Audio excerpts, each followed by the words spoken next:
성경 일독을 위해서 오늘 우리 함께 읽어나갈 하나님 말씀은 이사야 18장부터 21장까지의 말씀입니다. 하나님께서는 계속해서 이스라엘이 아닌 이스라엘 주변 나라들을 향한 말씀을 우리에게 허락해 주고 계십니다. 하나님은 이스라엘에만 계신 하나님이 아니십니다. 모든 열방을 통치하시는 분이 우리 하나님이심을 이 말씀을 통해 우리는 알 수 있습니다. 믿는 자만의 하나님이 아니시라 이 모든 천지 만물을 주관하시는 분이 바로 우리 하나님이십니다. 하나님께서는 하나님의 때에 이제 모든 것을 제자리에 갖다 놓으실 것입니다.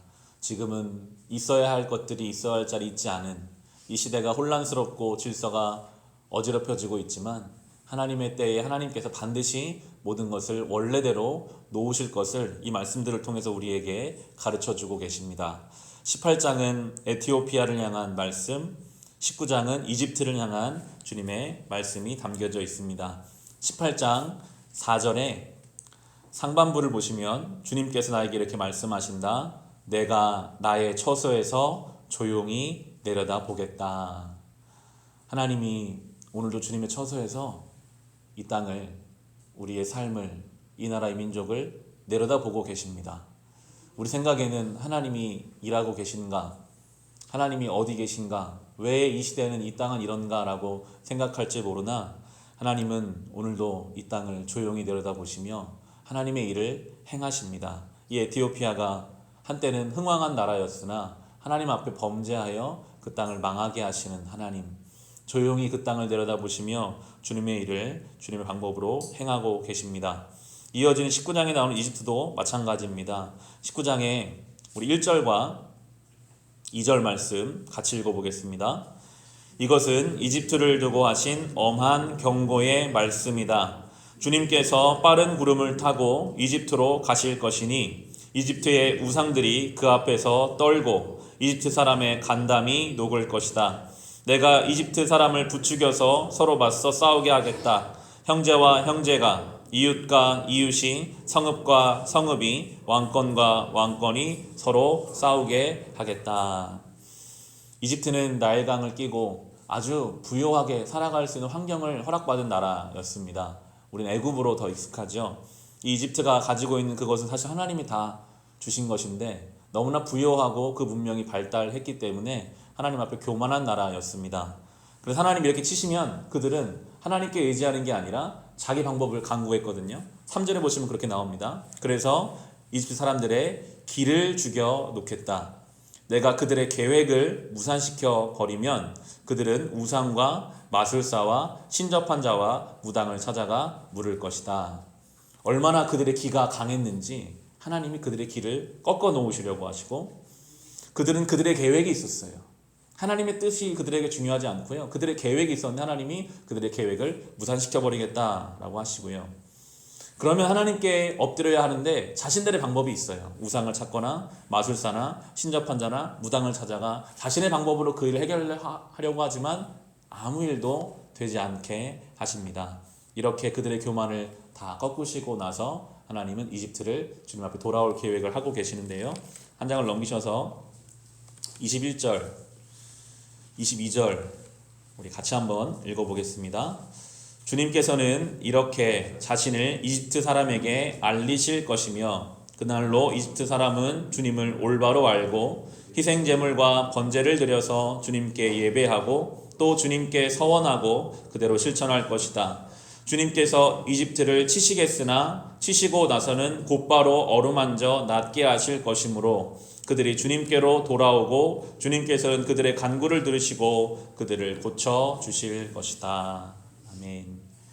이것이 하나님의 뜻이고 계획입니다.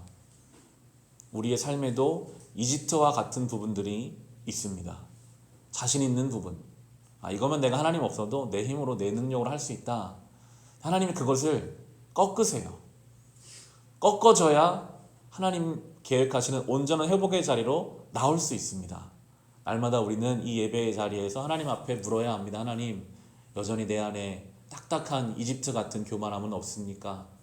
내 방법, 내 뜻, 내 생각대로 그것대로 가느라고 하나님의 통치가 이루어지지 않은 그 부분을 주님 앞에 내어드릴 때 우리는 주님의 회복과 주님의 손길을 경험하게 될 것입니다. 이어지는 20장에서는 이 이사야 예언자를 통해서 하나님 말씀을 전하시는데 단순히 말로 전하게 하시는 것이 아니라 이사야의 삶을 통해서 하나님 말씀을 전하게 하십니다.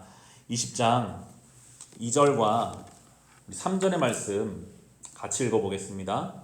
그의 주님께서 아모스의 아들 이사야를 시켜서 말씀하셨다. 주님께서 이사야에게 말씀하시기를 허리에 두른 베옷을 벗고 발에서 신을 벗으라고 하셨다. 그래서 이사야는 말씀대로 옷을 벗고 맨발로 다녔다. 그때 주님께서 말씀하셨다. 나의 종 이사야가 3년 동안 벗은 몸과 맨발로 다니면서 이집트와 에티오피아에게 표징과 징조가 된 것처럼 하나님이 이사야에게 옷을 벗고 맨발로 다니라고 하십니다. 그것이 하루 이틀이 아니라 무려 3년의 시간을 그렇게 다녀라. 이사야의 행적과 이사야의 사역을 봤을 때 이사야는 왕족이었거나 유력한 가문의 출신으로 보통 봅니다. 이사야는 가진 사람이었어요.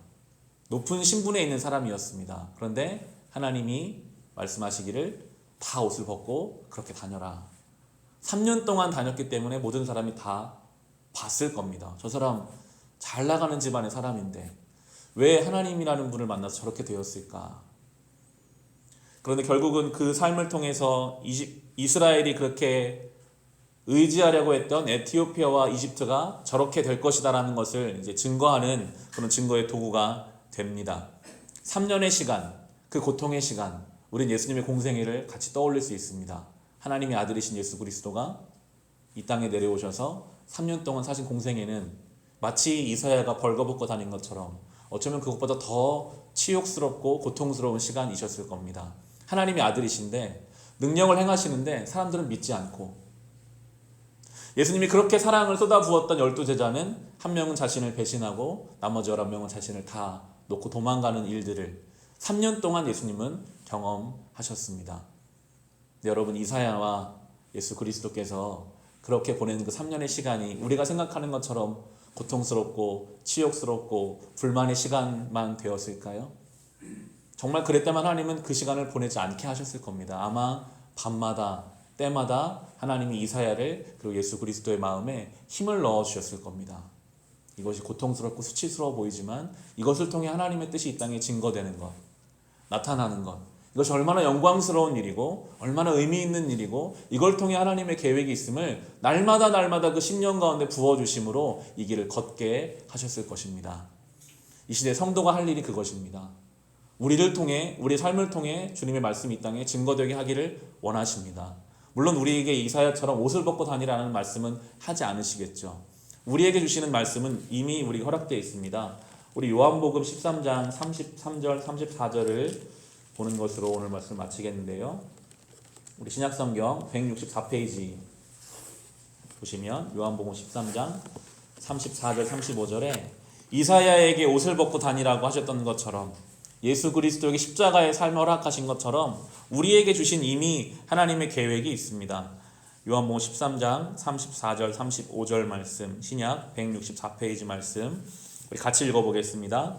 이제 나는 너희에게 새 계명을 준다. 서로 사랑하여라. 내가 너희를 사랑한 것 같이 너희도 서로 사랑하여라. 너희가 서로 사랑하면 모든 사람이 그것으로써 너희가 내 제자인 줄을 알게 될 것이다.